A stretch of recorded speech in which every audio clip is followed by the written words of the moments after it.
Dahulu, jika disebut tempat ini, apa yang difikirkan adalah penganjuran acara dan pesta buku. Tak sampai 2 tahun yang lalu, pusat yang terletak 30 km dari ibu negara ini dibanjiri dengan ribuan pengunjung yang datang untuk membeli buku dan karya penulisan. Tetapi hari ini, dalam sekilas pandang, kita tidak lagi mengenalinya. Ia dikelilingi kawat duri sejauh 1.5 km. Di mana saja anda pandang, terlihat kelibat anggota tentera yang mengawal pusat itu dengan ketat. Dan di mana dulunya disusun buku, kini disusun katil dan peralatan hospital. Inilah normal baru di Taman Expo Pertanian Malaysia Serdang, atau lebih dikenali ramai sebagai MIPS.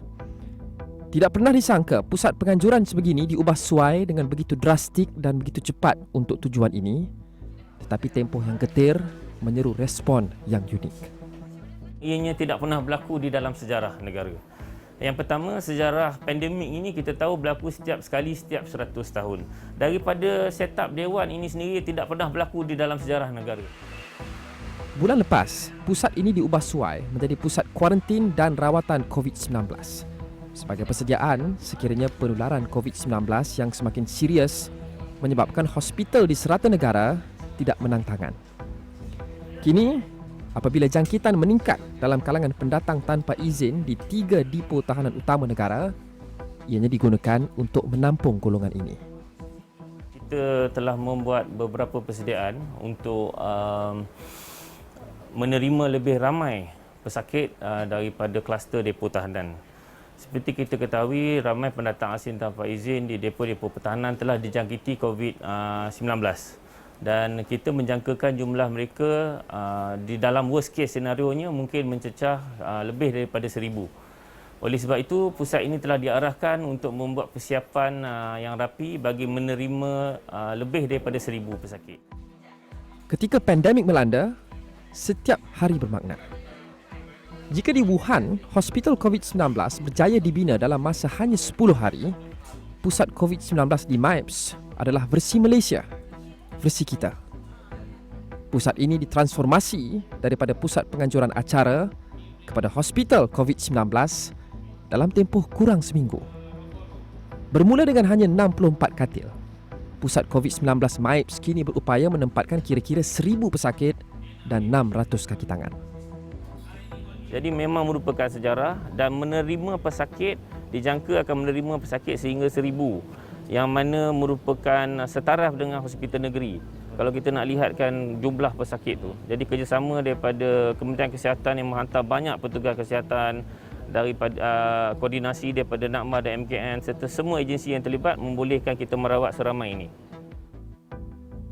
Pembinaan pusat ini juga menyaksikan tahap kerjasama antara agensi yang mungkin tidak pernah kita lihat sebelum ini.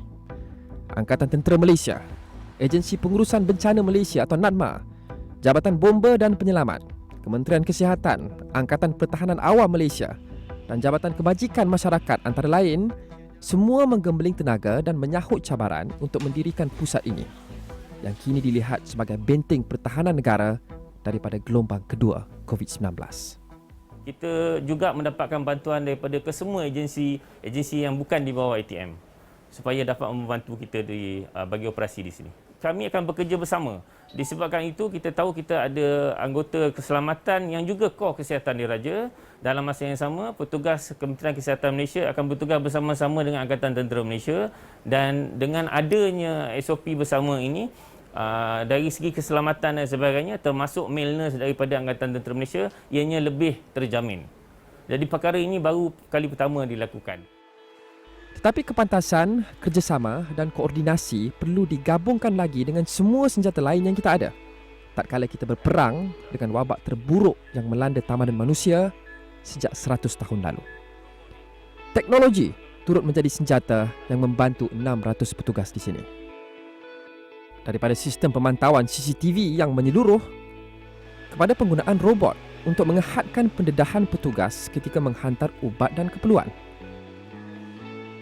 Dan sejak pusat ini dijadikan pusat penempatan warga asing yang mungkin boleh menyebabkan tercetusnya gelombang kedua COVID-19 di Malaysia, keselamatan sentiasa menjadi keutamaan nombor satu.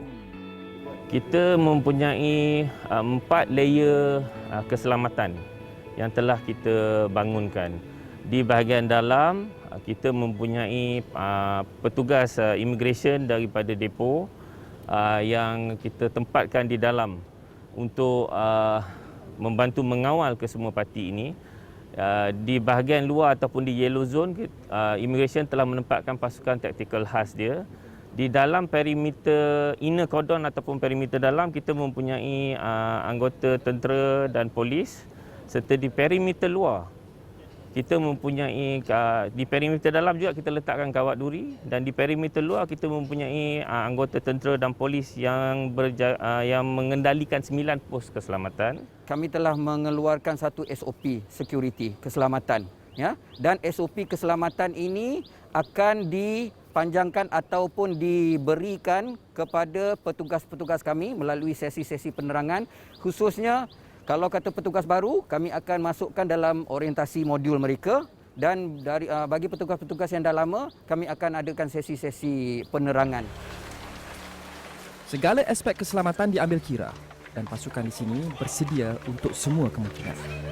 Ini termasuk kemungkinan yang paling buruk, iaitu jika ada percubaan dalam kalangan parti positif COVID-19 untuk melarikan diri. Petugas kesihatan dan keselamatan di Maib Serdang sering membuat latihan simulasi sekiranya situasi ini terjadi.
SOP bagi setiap pasukan, ATM, Angkatan Pertahanan Awam dan petugas kesihatan sudah pun disusun sekiranya insiden sebegini terjadi bagi memastikan keselamatan petugas barisan hadapan terjaga. Disebabkan kita menempatkan begitu ramai pendatang asing tanpa izin, kita ketahui kerap berlaku rusuhan ataupun cubaan untuk melepaskan diri daripada pusat-pusat tahanan.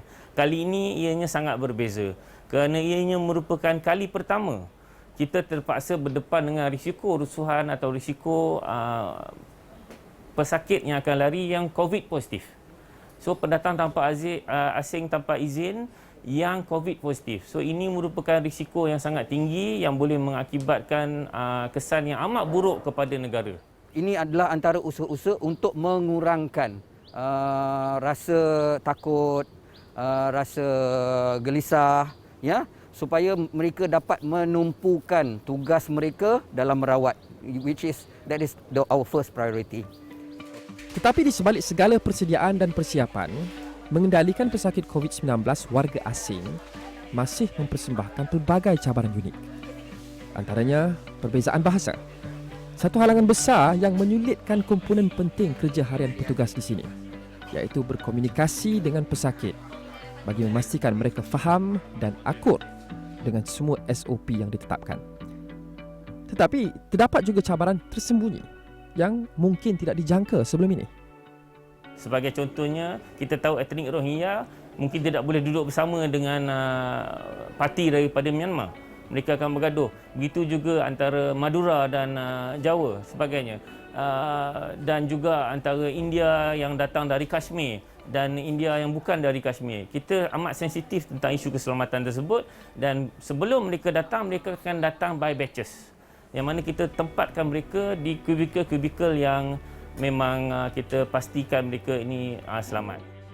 Kata Kolonel Arshil, setiap individu yang berpijak di bumi ini, termasuklah mereka yang memasuki negara ini secara haram, diberikan penjagaan kesihatan yang terbaik.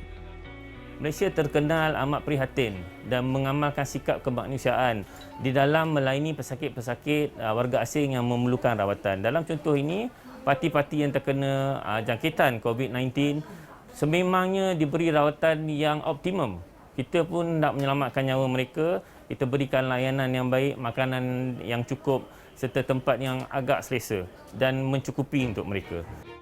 Seperti COVID-19, pencapaian seperti pembangunan pusat COVID-19 MIPS adalah perkara baru yang tidak pernah kita lihat sebelum ini di Malaysia. Dan inisiatif yang baru membawa bersamanya pelbagai cabaran baru. Selain cabaran keselamatan, pengendalian pesakit dan risiko gelombang kedua, timbul cabaran terbesar, iaitu menguruskan golongan terpenting dalam perjuangan ini, petugas kesihatan di barisan hadapan. Bekerja untuk tempoh yang lama, mendedahkan diri mereka kepada wabak yang boleh membawa maut. Ditambah pula dengan masa yang singkat untuk berehat dan berjumpa keluarga, memberikan impak kepada fizikal dan mental mereka. Tipu kalau saya kata mereka tak takut ya, bila masuk ke dalam, sebab risiko kami sangat tinggi. Masa Hari Raya Islam, masa Hari Raya itu sendiri, semua orang bertugas seperti biasa. Saya rasa semua orang menahan air mata. Cerita normal baru kembali selepas ini.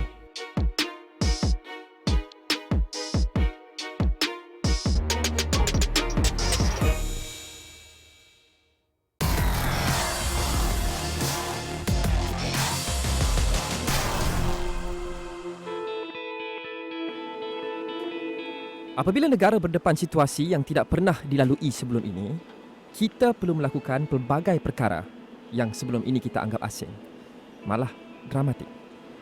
Ini dipanggil normal baru.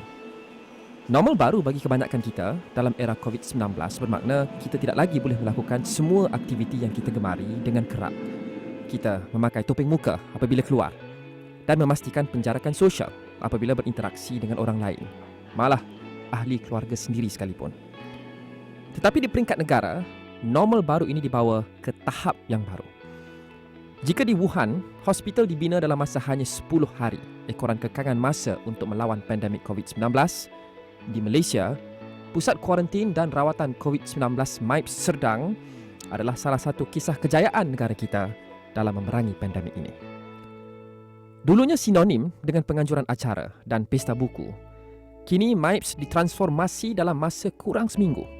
Pada asalnya sebagai persediaan jika penularan COVID-19 semakin serius dan menyebabkan hospital tidak menang tangan. Kini, apabila wabak itu semakin terkawal, pusat COVID-19 MIPS ditugaskan untuk menempatkan golongan parti yang positif COVID-19 yang dikhawatiri boleh mencetuskan gelombang kedua wabak itu di Malaysia. Pusat yang dahulunya menjadi tempat penganjuran pesta buku, kini menjadi benteng pertahanan negara dalam memerangi kebangkitan semula COVID-19.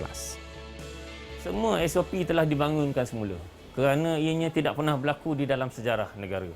Yang pertama, sejarah pandemik ini kita tahu berlaku setiap 100 tahun. Daripada setup dewan ini sendiri tidak pernah berlaku di dalam sejarah negara. Jadi memang merupakan sejarah dan menerima pesakit, dijangka akan menerima pesakit sehingga 1,000 yang mana merupakan setaraf dengan hospital negeri. Tetapi sudah tentu, pengoperasian dan pengurusan pusat ini jauh daripada mudah. Pusat yang berupaya menampung kira-kira 1,000 orang parti positif COVID-19 ini berdepan pelbagai cabaran setiap hari. Daripada mendapatkan kerjasama parti, kepada halangan bahasa untuk berkomunikasi, sehinggalah kemungkinan tercetusnya rusuhan. Kami juga dibantu oleh Jabatan Immigration di dalam. So far buat masa ini kami tak mendapat apa-apa masalah lah. Tapi apa-apa pun saya sentiasa mengingatkan petugas-petugas kami supaya sentiasa alert, tidak leka, dan juga mengingatkan mereka bahawa kalau apa-apa berlaku, you gonna have to think of your safety first. Tunjang kepada kejayaan pusat COVID-19 MIPS dan kejayaan negara mengelakkan gelombang kedua COVID-19 secara keseluruhannya adalah petugas barisan hadapan. Sungguh pun letih dengan tugas yang berat dan tanggungjawab yang besar, golongan ini tidak boleh leka walaupun sesaat, kerana mereka lah yang mungkin menjadi faktor utama yang mengelakkan puluhan lagi nyawa hilang di negara ini akibat wabak itu. Masa orientasi itu memang kita akan bagi tahulah semua benda-benda yang mereka perlu tahu, the do's and don'ts, ya. Nombor satu. Lepas tu nombor dua juga kami juga ada bagi juga sesi counselling, ya, sesi untuk meningkatkan dia punya motivasi. Dan juga nombor tiga is kami juga mewajibkan semua petugas yang akan bertugas di sini melalui saringan kesihatan mental, ya.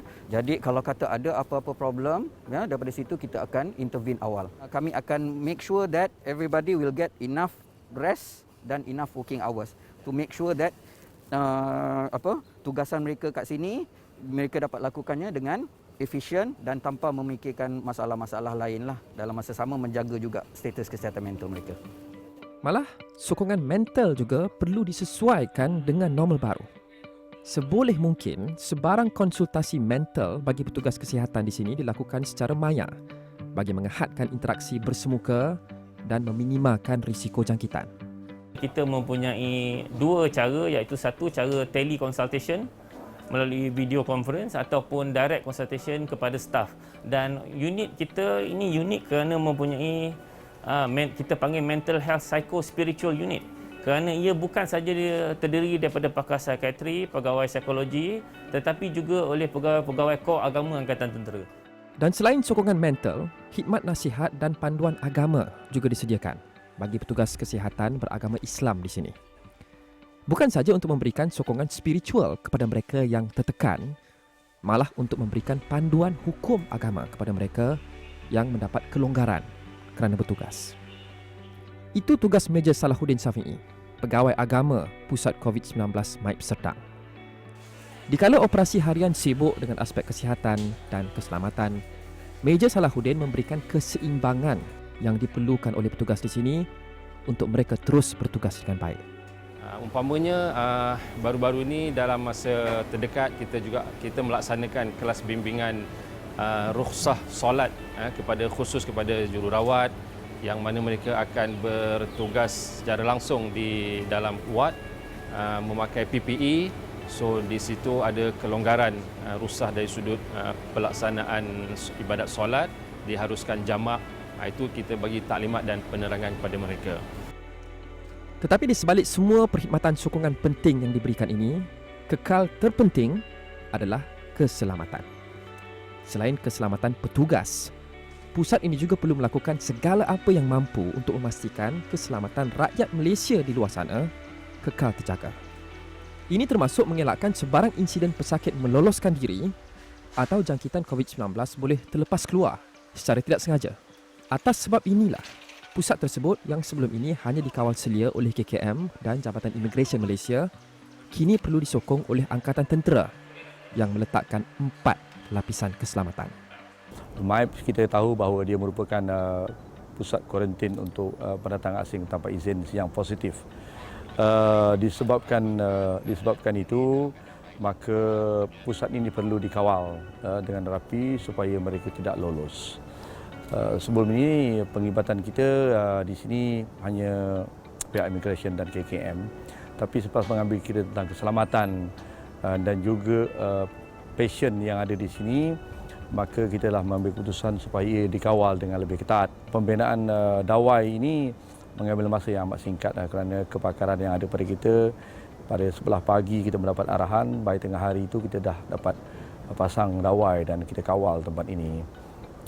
Kawalan ini memberikan keyakinan kepada petugas-petugas yang bertugas bahawa keselamatan mereka terjamin. Kita melakukan patrol dari masa ke semasa. So dari 4 lapis kawalan ni insya-Allah kita yakin akan dapat di samping menjadi deterrent kepada parti ini daripada melakukan percubaan untuk lari, ia juga akan dapat memastikan keselamatan staf serta komuniti di sekeliling. Jadi jangan risau. Tetapi walaupun semua langkah keselamatan telah diambil dan penularan COVID-19 dilihat terkawal di dalam pusat itu dan juga dalam kalangan orang awam di luar, tiada siapa yang boleh leka. Dan petugas di pusat ini sentiasa bersedia untuk senario yang terburuk. Apa yang kami risau is mass admission. Itu yang kami kena bersedia. Ya, so far memang kita dah praktikkan sekali itu. Kami juga perlu meningkatkan kapasiti pusat ini dengan seberapa segera in anticipation untuk menerima pesakit-pesakit yang ramai. Kami ada kemungkinan akan menerima mass admission. Dalam satu masa tu kami boleh menerima up to about 200 patient dalam satu masa. So dengan bantuan pasukan perubatan kecemasan KKM, kami telah aktifkan red alert di mana ini akan membantu melancarkan proses kemasukan, proses observasi supaya kami dapat menerima pesakit dengan ramai dalam satu masa. Tetapi bersedialah hingga tahap mana pun, seperti kita semua, petugas barisan hadapan juga adalah manusia. Dan manusia boleh tewas dengan penat, tekanan atau ketakutan. Mungkin inilah cabaran terbesar bukan sahaja untuk mengoperasikan pusat COVID-19 MIPS, tetapi di dalam perjuangan menentang wabak COVID-19 di mana-mana pun di Malaysia. Inilah perkara paling penting yang perlu kita jaga. Mereka memang dalam keadaan yang stres, tetapi kami sedaya upaya untuk memberikan mereka ruang untuk mereka distres. Tipu kalau saya kata mereka tak takut. Ya, bila masuk ke dalam sebab risiko kami sangat tinggi.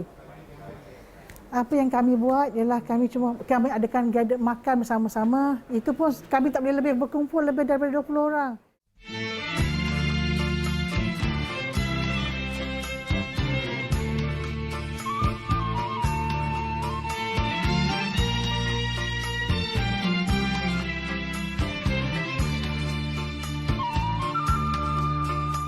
Tanggungjawab memikul kesihatan negara amat berat. Masa untuk perkara lain kini terhad. Ini termasuklah untuk berhari raya. Pasukan kami, jujurnya daripada 190 orang, hanya 4 orang saja yang bercuti raya. Lain-lain semua bertugas sehingga ke hari ini. So kami bawa makanan dan makan, itu sajalah hari raya kami. So, jadinya lain-lain kami tak sambut apa-apa. Hari raya itu sendiri, semua orang bertugas seperti biasa. Saya rasa semua orang menahan air mata. Tapi cumanya video conference semua dibuat di rumah sebab dekat sini saya rasa lebih sangat emosi kan. Yang untuk di sini, kita bertugas seperti biasa. Daripada bulan puasa sampailah ke hari raya tu memang kami ada dekat sini je lah. So, orang kata apa, bekerja dalam pelbagai agensi ni sangat mencabar sebenarnya. Tapi orang cakap bila ini pengalaman baru. Kalau orang kata tak sedih tu tipu lah, mestilah sedih. So tapi ini tanggungjawab kami lah sebagai seorang jururawat untuk bertugas di pusat kuarantin risiko rendah ni lah. Semangat kami memang tak pernah luntur. Ya, kami akan terus berjuang bersama dengan agensi-agensi lain, khususnya ATM yang ada dekat sini ya, semua ATM, PDRM, RELA, Immigration, dengan NADMA, ya, JKM, APM, ya, dan juga Bomba, ya, dan juga pengurusan MAIP sendiri. Kami akan terus berjuang sehingga khidmat kami diperlukan, sepanjang khidmat kami diperlukan, kami akan berada di sini, ya, untuk melindungi rakyat Malaysia secara amnya daripada penularan pandemik ini. Dalam apa pun suasana, kita mesti sama-sama menang. Kita mesti ada semangat untuk menang dalam menangani isu COVID ini. Kemenangan ini tidak akan tercapai tanpa kerjasama daripada semua pihak. Mereka frontliner maupun masyarakat yang berada di luar sana. Sama-sama kita berdoa kepada Allah SWT, semoga COVID ini dapat kita tangani dan Malaysia boleh menang. Kami petugas-petugas di PKRC MAIP Serdang mengucapkan